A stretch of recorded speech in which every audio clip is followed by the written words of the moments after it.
ನಮ್ಮೆಲ್ಲರ ನೆಚ್ಚಿನ ಪ್ರಧಾನಿಗಳು ಇನ್ನು ಕೇವಲ 10 ನಿಮಿಷದಲ್ಲಿ ಬರ್ತಾರೆ. ತಾವೆಲ್ಲ ಸಮಾಧಾನವಾಗಿ ಒಂದು 10 ನಿಮಿಷ ಆಸೀನರಾಗಬೇಕು ಅಂತೇಳಿ ನನ್ನ ಕಳಕಳಿಯ ಮನವಿ.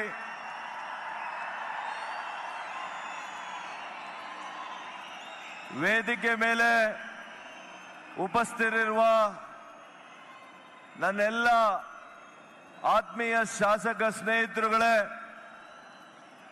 ಮಾಜಿ ಶಾಸಕ ಸ್ನೇಹಿತರುಗಳೇ, ಪಕ್ಷದ ಎಲ್ಲ ಪದಾಧಿಕಾರಿಗಳೇ, ಇವತ್ತು ಈ ಐತಿಹಾಸಿಕ ಚುನಾವಣಾ ಪ್ರಚಾರಕ್ಕೆ ಆಗಮಿಸಿರುವ ಇವತ್ತು ಚಿಕ್ಕಬಳ್ಳಾಪುರ ಹಾಗೂ ಕೋಲಾರ ಲೋಕಸಭಾ ಕ್ಷೇತ್ರದಿಂದ ಭಾರತೀಯ ಜನತಾ ಪಕ್ಷದ ಎಲ್ಲ ನಮ್ಮ ಆತ್ಮೀಯ ಸಹೋದರ ಸಹೋದರಿಯರೇ, ಮುಖಂಡರುಗಳೇ, ಮಾಧ್ಯಮ ಗೆಳೆಯರೇ, ಇವತ್ತು ನಮ್ಮೆಲ್ಲರ ಪ್ರಧಾನಿಗಳು ನರೇಂದ್ರ ಮೋದಿಜಿ ಅವರು ಚಿಕ್ಕಬಳ್ಳಾಪುರ ಪುಣ್ಯ ಭೂಮಿ ಮೇಲೆ ಪಾದ ಸ್ಪರ್ಶವನ್ನ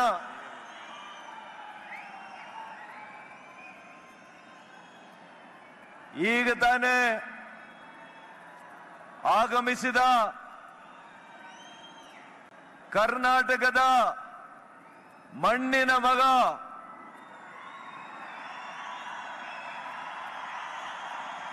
ಕರ್ನಾಟಕದ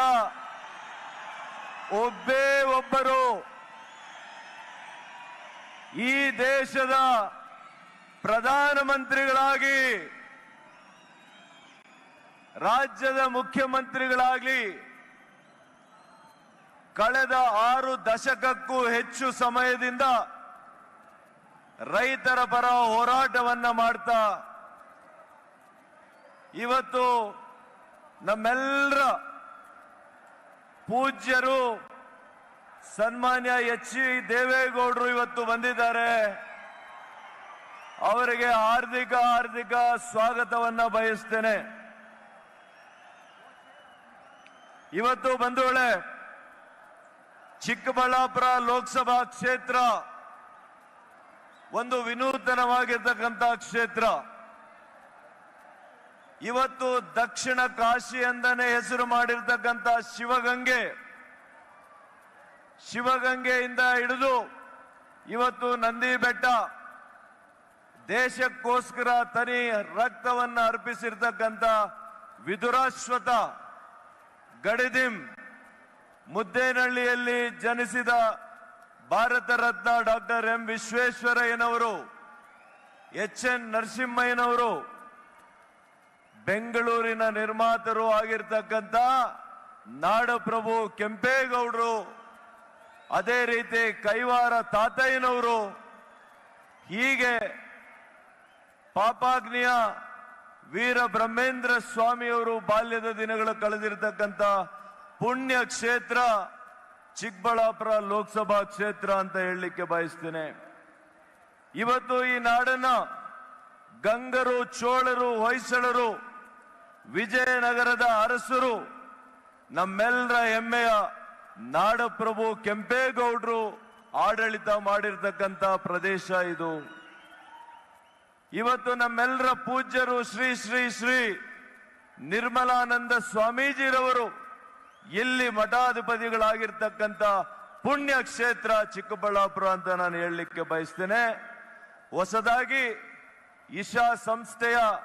ಇಶಾ ಸಂಸ್ಥಾಪನೆಯ ಗುರುಗಳು ಸದ್ಗುರು ವಾಸುದೇವರವರು ಕೂಡ ಅವರ 2ನೇ ಸಂಸ್ಥೆಯನ್ನು ನಮ್ಮ ಚಿಕ್ಕಬಳ್ಳಾಪುರದಲ್ಲಿ ಮಾಡಿದ್ದಾರೆ. ಮುದ್ದೇನಹಳ್ಳಿಯಲ್ಲಿ ಸತ್ಯಸಾಯಿ ಗುರುಗಳ ಆದರ್ಶದಲ್ಲಿ ಮಧುಸೂದನ್ ಸಾಯಿರವರು ಹೊಸ ವೈದ್ಯಕೀಯ ಕಾಲೇಜನ್ನು ನಮ್ಮ ಚಿಕ್ಕಬಳ್ಳಾಪುರದಲ್ಲಿ ಮಾಡಿದ್ದಾರೆ. ಮಾನ್ಯರೇ, ಈ ಲೋಕಸಭಾ ಚುನಾವಣೆ ಬಹಳ ಮುಖ್ಯವಾದಂತ ಚುನಾವಣೆ. ಯಾಕೆಂದ್ರೆ ಈ ದೇಶದ ಭವಿಷ್ಯವನ್ನ ರೂಪಿಸುವಂತ ಚುನಾವಣೆ, ನಿಮ್ಮೆಲ್ಲರ ಭವಿಷ್ಯವನ್ನ ರೂಪಿಸುವಂತ ಚುನಾವಣೆ, ನಿಮ್ಮ ಮಕ್ಕಳ ಭವಿಷ್ಯವನ್ನ ರೂಪಿಸುವಂತ ಚುನಾವಣೆ ಆಗಿದೆ. ಹಾಗಾಗಿ ನಿಮ್ಮ ಆ ಒಂದು ಮತ ಬಹಳ ಮುಖ್ಯ ಅಂತ ನಾನು ಹೇಳಲಿಕ್ಕೆ ಬಯಸ್ತೇನೆ.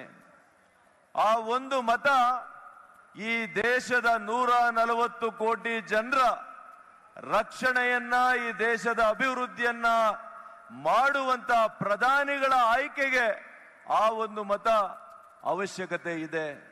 ಆ ಮತಕ್ಕಿರ್ತಕ್ಕಂಥ ಶಕ್ತಿ, ಮಹತ್ವ ಅದು ಅಂತ ನಾನು ಹೇಳಲಿಕ್ಕೆ ಬಯಸ್ತೇನೆ.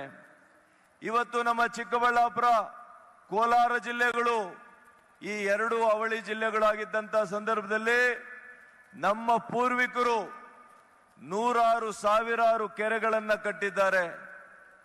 ಸಾವಿರಾರು ಬೆಟ್ಟಗಳ ಸಾಲು ನಮ್ಮ ಎರಡೂ ಜಿಲ್ಲೆಗಳಲ್ಲಿದೆ. ಇಂಥ ಒಂದು ಎರಡು ಕ್ಷೇತ್ರಗಳಲ್ಲಿ ಇವತ್ತು 2 ಲೋಕಸಭಾ ಅಭ್ಯರ್ಥಿಗಳು ಇಲ್ಲಿ ಇದ್ದೇವೆ. ಕೋಲಾರದ ಮಲ್ಲೇಶ್ ಬಾಬುರವರು ಇವತ್ತು ಚಿಕ್ಕಬಳ್ಳಾಪುರದಿಂದ ನಿಮ್ಮೆಲ್ಲರ ಸಹೋದರನಾಗಿ ನಾನು ಕಣದಲ್ಲಿದ್ದೀನಿ, NDA ಅಭ್ಯರ್ಥಿಯಾಗಿ.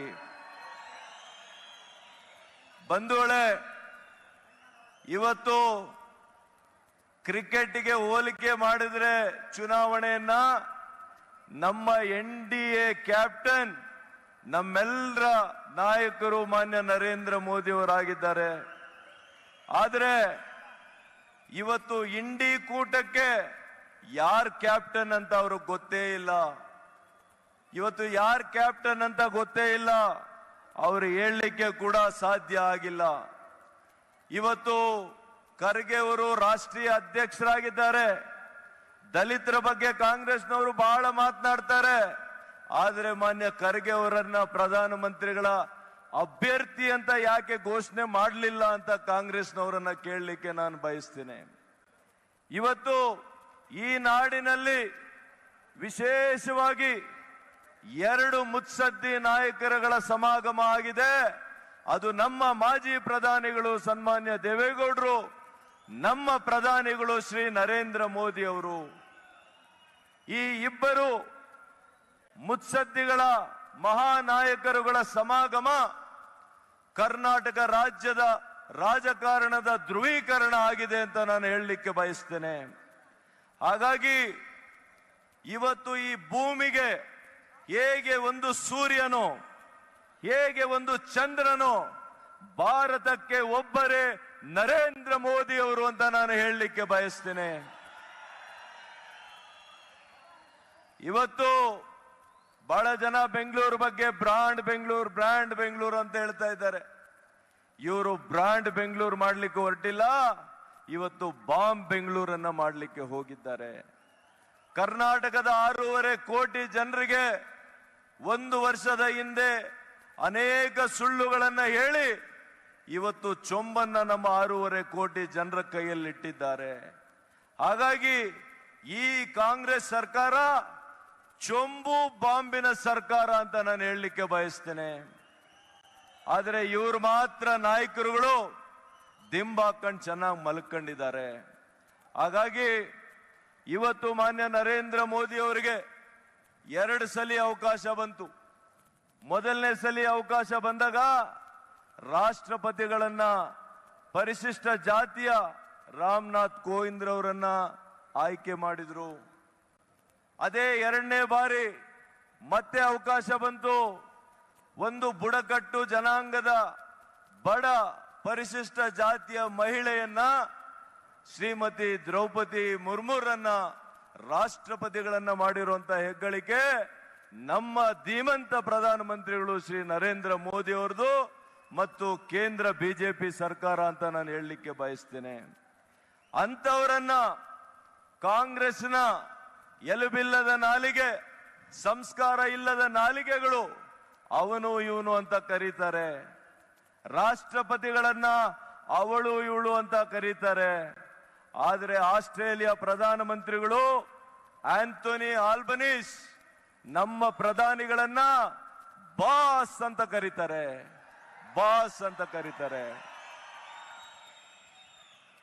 ಇವತ್ತು ಏನ್ ಕಾವೇರಿ ಬಗ್ಗೆ ಮಾತನಾಡಿದ್ರು, ಕೋವಿಡ್ ಬಂದಾಗ ಕೂಡ ಮೇಕೆದಾಟಿಗೋಸ್ಕರ ಪಾದಯಾತ್ರೆ ಮಾಡಿದ್ರು. ಆದರೆ ಕದ್ದು ಮುಚ್ಚಿ ಕಾವೇರಿ ನೀರನ್ನ ತಮಿಳುನಾಡಿಗೆ ಅವರು ಸ್ಟಾಲಿನ್ಗೆ ಮೆಚ್ಚಿಸ್ಲಿಕ್ಕೆ ಮಾಡಿದ್ದಾರೆ. ಅವರ ಇಂಡಿ ಕೂಟದ ಒಬ್ಬ ಸದಸ್ಯರಿಗೆ ಅನುಕೂಲ ಮಾಡಿಕೊಡ್ಲಿಕ್ಕೆ ಬೆಂಗಳೂರಿನ ಜನ ನೀರಿಲ್ದೇ ಇದ್ರೂ ಪರವಾಗಿಲ್ಲ, ಮಂಡ್ಯದ ರೈತರಿಗೆ ನೀರಿಲ್ದೇ ಇದ್ರೂ ಪರವಾಗಿಲ್ಲ, ನಮ್ಮ ಇಂಡಿ ಕೂಟ ಮುಖ್ಯ, ರಾಜಕೀಯ ಮುಖ್ಯ ಅಂತ ಹೇಳಿ ಇವತ್ತು ಕಾವೇರಿ ನೀರನ್ನ ಕದ್ದು ಮುಚ್ಚಿ ಬಿಟ್ಟಿದ್ದಾರೆ. ಇವತ್ತು ಮೇಕೆದಾಟಿಗೆ ಪಾದಯಾತ್ರೆ ಮಾಡಿದಂಥವರು ಇನ್ನೇನು 3 ತಿಂಗಳಲ್ಲಿ ನಾವು ಶಂಕುಸ್ಥಾಪನೆ ಮಾಡಿಬಿಡ್ತೀವಿ ಅಂತ ಹೇಳ್ತಾ ಇದ್ರು. ಇವತ್ತು 1 ವರ್ಷ ಆಗ್ತಾ ಬಂದು ಸರ್ಕಾರ ಬಂದ ಮೇಲೆ ಇವತ್ತು ಮೇಕೆನೂ ಇಲ್ಲ, ದಾಟು ಇಲ್ಲ, ಆ ಮೇಕೆ ಶಬ್ದನೂ ಇಲ್ಲ. ಹಾಗಾಗಿ ಇವತ್ತು ಹೊಸದಾಗಿ ಚುನಾವಣೆ ಬಂದಾಗಲೆಲ್ಲ ಒಂದು ಕಾಂಗ್ರೆಸ್ನ ಒಂದು ನೆರೇಟಿವ್, ಸಂವಿಧಾನ ಬದಲಾಯಿಸ್ಬಿಡ್ತಾರೆ ಬಿಜೆಪಿ. ಮಾನ್ಯ ನರೇಂದ್ರ ಮೋದಿ ಅವರು ಬಂದರೆ ಸಂವಿಧಾನ ಬದಲಾಯಿಸ್ತಾರೆ. ಇದನ್ನ ಕರೆಪತ್ರಗಳನ್ನ ಮಾಡಿ ಹಂಚುತ್ತಾ ಇದ್ದಾರೆ ನಮ್ಮ ಬಡ ದಲಿತರ ಮನೆಗಳಲ್ಲಿ. ಎಚ್ಚರದಿಂದ ನಾವು ನೋಡ್ಕೋಬೇಕಾಗ್ತದೆ. ಇವತ್ತು 10 ವರ್ಷಗಳು ನಿಚ್ಚಳವಾದಂತಹ ಬಹುಮತ ಇವತ್ತು ಮಾನ್ಯ ನರೇಂದ್ರ ಮೋದಿ ಅವರಿಗೆ ಇತ್ತು. ಅವರು ಸಂವಿಧಾನವನ್ನ ಬದಲಾಯಿಸುವಂತ ಆಲೋಚನೆ ಕೂಡ ಇದ್ದಿದ್ರೆ ಅವ್ರಿಗೆ ಏನು ಬೇಕಾದ್ರೂ ಮಾಡಲಿಕ್ಕೆ ಅವಕಾಶ ಇತ್ತು.